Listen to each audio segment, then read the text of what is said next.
Hello guys, welcome back to my channel. সবার প্রথমেই সবাইকে জানাই আগাম হোলির অনেক শুভেচ্ছা।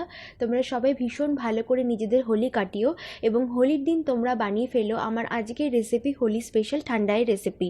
তো আজকে আমি তোমাদের সাথে শেয়ার করব কেসারিয়া ঠান্ডাই এবং পান ঠান্ডাই রেসিপি, এবং তারই সাথে আমি তোমাদেরকে দেখাবো কিভাবে তোমরা একটা ঠান্ডাই পাউডার বানিয়ে রেখে অ্যাটলিস্ট ফ্রিজে তোমরা 1 মাস স্টোর করতে পারবে। এটা কিন্তু সামার রিফ্রেশিং ড্রিঙ্ক হিসেবে একটা ভীষণ হেল্পফুল রেসিপি। তো ঠান্ডাই পাউডার বানানোর জন্য সবার প্রথমে নিয়ে নিয়েছি 1/4 কাপ কাজু বাদাম, 1/4 কাপ পিস্তা, 1/4 কাপ আমন্ড, 2 বড় চামচ পোস্ত, 1.5 বড় চামচ মৌরি, 2 বড় চামচ চারমগজ এবং 4 বড় চামচ শুকনো গোলাপের পাপড়ি। এবং তার সাথে নিয়েছি আমি 12টা এলাইচি, যার বাইরের আমি সবুজ খোসাটা ছাড়িয়ে নিয়েছি। আর নিয়েছি 12টা ব্ল্যাক পেপার এবং 1 ছোট চামচ কেশর। এবার আমি সমস্ত ড্রাই ইনগ্রেডিয়েন্টসগুলোকে হালকা করে রোস্ট করে নেব। 1 মিনিটের বেশি এটাকে একদমই রোস্ট করবে না, আর এই সময় কিন্তু গ্যাসের ফ্লেমটা একদম লোতে রেখে দেবে।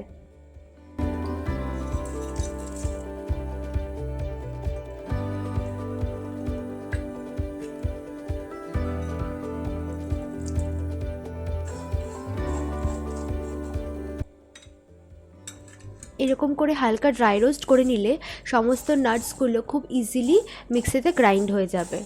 এবার এই রোস্টেড ইনগ্রেডিয়েন্টসগুলোকে আমরা গ্রাইন্ড করে নেব। কখনোই কিন্তু তোমরা অনেকক্ষণ গ্রাইন্ডার চালাবে না, নাহলে কিন্তু বাদামগুলো থেকে তেল ছাড়তে শুরু করবে, তাই অল্প অল্প করে তোমরা গ্রাইন্ড করবে। আর এইভাবে যদি আমরা গ্রাইন্ড করে নিই তাহলে অ্যাটলিস্ট আমরা 1 মাস ফ্রিজে এয়ারটাইট যে কোনো কন্টেনারে আমরা এই ঠান্ডাই পাউডারটাকে কিন্তু স্টোর করতে পারবো।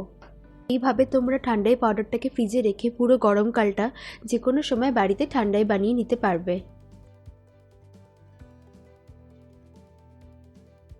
এবার কেসারিয়া ঠান্ডাই বানানোর জন্য আমি আগে থেকেই ভালো করে ফোটানো 1 কাপ একদম হালকা গরম দুধ নিয়ে নিয়েছি একটা বোলে। এবার এর মধ্যে আমি অ্যাড করে নিচ্ছি আমাদের বানিয়ে রাখা 2 বড় চামচ ঠান্ডাই পাউডার। এবার এই ঠান্ডাই পাউডারটাকে আমি খুব ভালো করে গরম দুধের সাথে মিশিয়ে নিচ্ছি। এবার তারপর আমি অ্যাড করে নিচ্ছি 1 ছোট চামচ কেসার। এবার এই কেসারটাকে আমি খুব ভালো করে দুধের সাথে মিশিয়ে 30 মিনিটের জন্য আমি এই বোলটাকে সাইড করে রেখে দেব।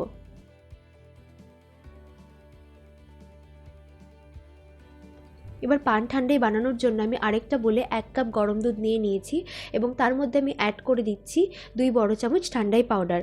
এবার ঠান্ডাই পাউডারটাকে আমি গরম দুধের মধ্যে খুব ভালো করে মিশিয়ে নেব এবং 30 মিনিটের জন্য এই বোলটাকে আমি সাইড করে রেখে দেব।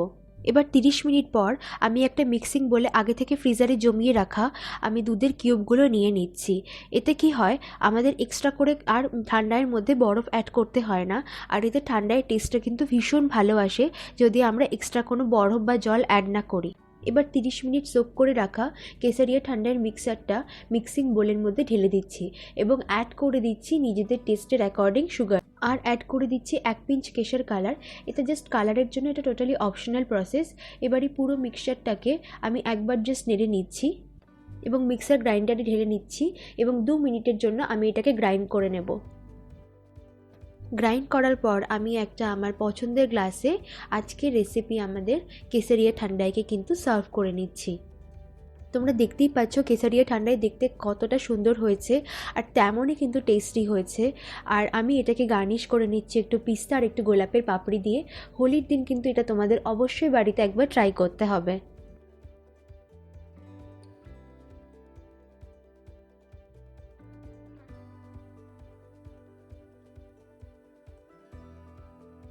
এবার পান ঠান্ডাই বানানোর জন্য আমি 2টো মিঠা পান নিয়ে নিয়েছি, যেটাকে আমি বাজার থেকে অলরেডি তৈরি করিয়ে নিয়ে এসেছি টুটি ফুটি আর গুলকান দিয়ে।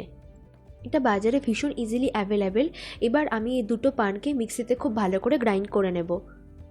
এবার আমি একটা মিক্সিং বলে নিয়ে নিচ্ছি আগে থেকে জমিয়ে রাখা দুধের কিউব এবং তার মধ্যে আমি অ্যাড করে দিচ্ছি পান ঠান্ডার জন্য তৈরি করে রাখা মিক্সচার, আর তার মধ্যে আমি অ্যাড করছি 2টো পানের পেস্ট।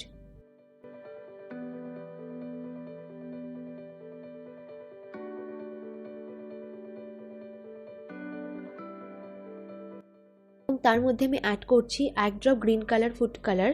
এটা টোটালি অপশনাল।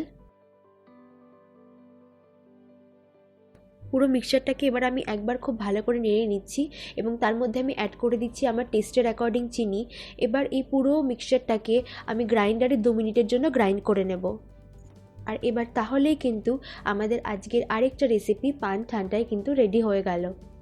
তাহলে তোমরা দেখতেই পাচ্ছ ঠান্ডাই পাউডার বাড়িতে বানানো থাকলে কত ইজিলি তোমরা গরমকালে এই ঠান্ডাইটাকে বানিয়ে নিতে পারবে চটজলদি। এবং হোলির দিন কিন্তু এই ঠান্ডাই রেসিপি তোমাদের অবশ্যই একবার বাড়িতে ট্রাই করতে হবে এবং আমাকে কমেন্ট সেকশনে অবশ্যই জানাবে তোমাদের এই রেসিপিটি কেমন লাগলো। যদি তোমাদের আমার এই আজকের রেসিপি ভালো লেগে থাকে তাহলে প্লিজ আমার ভিডিওটাকে লাইক করো, শেয়ার করো আর আমার চ্যানেলটাকে সাবস্ক্রাইব করে দিও। আর সাবস্ক্রাইবের পাশে থাকা বেল আইকনটা কিন্তু অবশ্যই প্রেস করে দিও। এবার আমি ঠান্ডাইটাকে গার্নিশ করে বাড়িতে সার্ভ করে নিচ্ছি। তো আজকের রেসিপি আমি এখানেই শেষ করছি। দেখা হচ্ছে পরের ভিডিওতে।